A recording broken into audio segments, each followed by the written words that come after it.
तो हेलो दोस्तों, welcome back to our channel teacher Adda में फिर आप सभी का स्वागत है दोस्तों। तो आज हम मानव जीवन का पढ़ने वाले हैं पार्ट 5, जिसमें क्या जो पढ़ने वाले हैं अंडजनन और पूरा मासिक चक्र, क्या जो कुछ होता है पूरा का पूरा एकदम टॉपिक खोल के रखने वाले हैं दोस्तों। अगर आपने इससे पहले के हमारे वीडियो नहीं देखे हैं तो जाके आई बटन पे लिंक शो हो रहा होगा, अब वहां पे क्लिक करें, हमारे पुराने वीडियो जरूर देखें जो इसी चैप्टर से रिलेटेड हैं। और प्लीज वीडियो में पूरा बने रहें। प्लीज आप क्वालिटी या बोर्ड या लिखावट पे मत जाइए। अगर ये आप देखा करें कि हाँ पूरा पढ़ाया कैसा जा रहा है, आप उस पर वीडियो चालू करिए तुरंत बंद कर दीजिए तो उससे कुछ समझ में नहीं आएगा। इसलिए प्लीज वीडियो के कोई भी पार्ट को स्किप मत करिए, जिससे आपको पूरा वीडियो समझ में आए।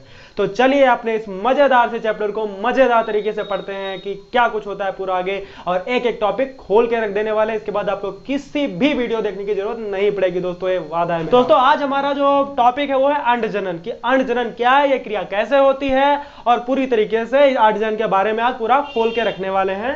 जैसे कि अंडजनन एक क्रिया है जिसमें क्या होता है, प्रथम जनन कोशिकाओं में अर्धसूत्री विभाजन द्वारा अंडाणु निर्माण की क्रिया अंडजनन कहलाती है। मतलब प्रथम जनन कोशिकाएं होती हैं उनमें जो अर्धसूत्री विभाजन होता है उससे अंडाणु बनने की क्रिया जो है उसी को हम अंडजनन कहते हैं। और ये मुख्य 3 चरणों में संपन्न होती है, जिसका पहला चरण क्या है दोस्तों, गुणन प्रवस्था, दूसरा है वृद्धि प्रवस्था, और तीसरा है परिपक्वन प्रवस्था। और दोस्तों आप प्लीज कमेंट मत करिएगा कि हाँ बस इतने ही पढ़ाए हैं, इनके बारे में बहुत कुछ होता है, बट वो समझ लीजिए कुछ नहीं होता है। बहुत कुछ होता है बट फिर भी कुछ नहीं होता है, क्योंकि जो यहाँ पे इस पे लिखवाना है, अब जब गुणन प्रवस्था में बाद समसूत्री विभाजन होता है, हम यहाँ पे उसीलिए बना के लाए हैं ये वाला। आप वैसे ही बता देंगे, अभी तो लिखने की जरूरत क्या है दोस्तों।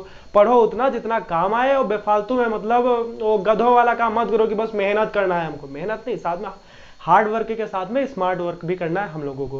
दोस्तों यहाँ पे हम पूरा ये बना के लाए जिससे हम पूरी अंडजनन की क्रिया को समझेंगे दोस्तों। जो इसका पहली अवस्था थी वो क्या थी, गुणन प्रवस्था। कि पहले क्या होता है, तो पहले एक कोशिका होती है जिसमें बार बार समसूत्री विभाजन होता है। तो समसूत्री विभाजन हुआ तो दोस्तों क्या हुआ, 2n है, और यहाँ पे एक बार समसूत्री विभाजन हुआ तो देखिए यहाँ पे 2n बना, और एक बार और हुआ तो यहाँ पे 2n बन गया, ठीक है। और इसमें गुणन प्रवस्था में होती है बहुत बार समसूत्री विभाजन होता है, बार बार समसूत्री विभाजन होता है। तो एक बार फिर समसूत्री विभाजन कराएंगे, अगर एक बार फिर समसूत्री विभाजन कराएंगे तो यहाँ पे एक बार फिर 2n बना, फिर 2n बना, और इस वाली कोशिका से भी 2n और 2n बना, क्योंकि समसूत्री विभाजन हुआ है, बराबर होंगे। तो दोस्तों अब यहाँ पे हो चुकी, अब कौन सी इसमें होगी प्रवस्था, अब इसमें होगी दोस्तों वृद्धि प्रवस्था। और वृद्धि प्रवस्था में क्या होता है, उसमें एक कोशिका में वृद्धि होती है, एक कोशिका बड़ी हो जाती है दोस्तों। तो यहाँ पे देखिए एक कोशिका बड़ी हो गई यहाँ पे, और इसका नाम क्या होता है, इसका नाम होता है प्राथमिक अंडक। दोस्तों आपने जब शुक्र जनन पढ़ा होगा तो उसका और इसका लगभग जो है टॉपिक मिलता जुलता है, बट थोड़ा सा अंतर है जिसमें आप कंफ्यूज हो सकते हैं। तो प्लीज अच्छे से देखिएगा जिससे आपको बहुत अच्छे से समझ आए। तो यहाँ पे प्राथमिक अंडक बन चुका है दोस्तों।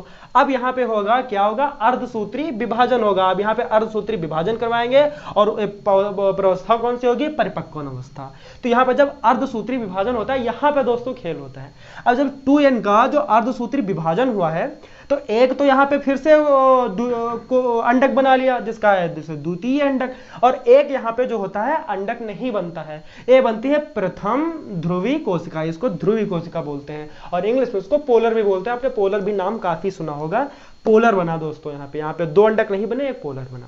और उसके बाद जब हम अर्धसूत्री विभाजन दोबारा कराते हैं इसमें देखने के लिए, क्योंकि ये तो यहाँ पे द्वितीय अंडक बना, भी अंडाणु तो बना नहीं है, हमें बनाना क्या है, अंडाणु। तो यहाँ पे हम जब इसका अर्धसूत्री विभाजन दोबारा कराते हैं दोस्तों, तो यहां से हमने n का जब अर्धसूत्री विभाजन कराया तो दोबारा एक कोशिका में बदल गया जो है अंडाणु, और यहाँ पे एक और पोलर बन गया दोस्तों। और जब इसका अर्धसूत्री विभाजन हुआ तो इसमें तो पोलर है ही, तो पहले से दोनों पोलर बन गए। तो यहाँ पे हमारा क्या हो गया, प्रथम ध्रुवी कोशिका केंद्रक, सॉरी, और यहाँ पे हो गया कोशिका हो गया, सॉरी वहां पे, और यहाँ पे जो है 3 बने, ये हो गए द्वितीय ध्रुवी कोशिका। यहाँ पे 3 पोलर ये बन चुके हैं, एक हमारा अंडाणु बन चुका है। तो ये यहाँ पे बहुत इंपॉर्टेंट बात यह है कि जो यहाँ पर इतनी ये क्रिया होती है, यहाँ पे प्राथमिक अंडक बनने की क्रिया, ये जो मादा होती है इसमें जन्म से पहले ही हो जाती है। ये वाली क्रिया पूरी जन्म से पहले ही हो जाती है। कब, गर्भावस्था में। ये वाली पूरी क्रिया गर्भावस्था में ही हो जाती है लड़कियों के अंदर। मतलब इतनी जो क्रिया है यहाँ पे गुणन प्रवस्था होके प्राथमिक अंडक बनने मतलब वृद्धि प्रवस्था तक जो ये लड़कियां होती हैं उनमें जन्म से पहले ही इतनी क्रिया हो जाती है और इतनी क्रिया बाद में होती है, वही समझ ले 12-13 वर्ष की आयु में।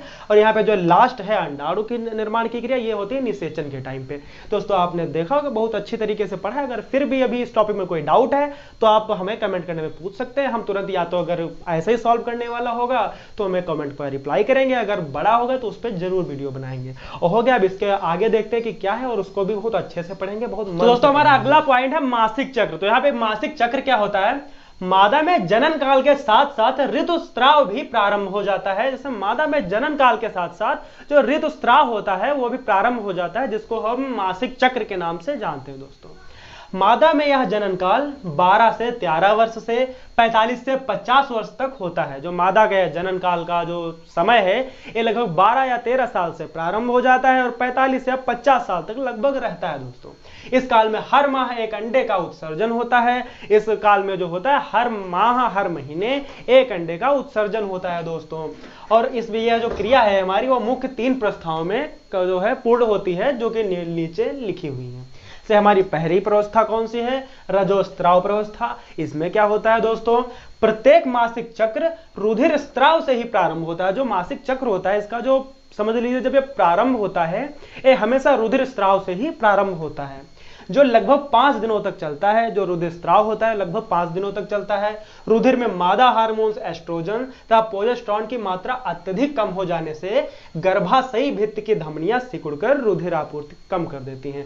और दोस्तों जब 5 दिन तक लगातार रुधिर स्त्राव होता है उससे मादा जो है हार्मोन्स होते हैं जैसे कि एंड्रोजन हो गया, प्रोजेस्टेरोन हो गया, इनकी मात्रा जो होती है बहुत ही कम हो जाती है, जिससे कि धमनियां सिकुड़कर जो रुधिर की आपूर्ति होती है उसको कम कर देती हैं। और हमारा जो अगला प्रवस्था थी वो थी पूर्व अंडोत्सर्गीय प्रवस्था, जिसमें क्या होता है यह 6ठे से 13वें दिन की अवधि होती है। जो हमारी यह पूर्व अंडोत्सर्गीय प्रवस्था होती है ये 6 दिन से चालू होती है, 13वें दिन तक लगभग ये वाली प्रवस्था रहती है। और हमारी जो लास्ट प्रवस्था होती है जैसे कि पश्च अंडोत्सर्गीय प्रवस्था, यह मासिक चक्र की अंतिम अवधि होती है। मतलब यह जो मासिक चक्र होता है उसकी सबसे अंतिम अवधि है।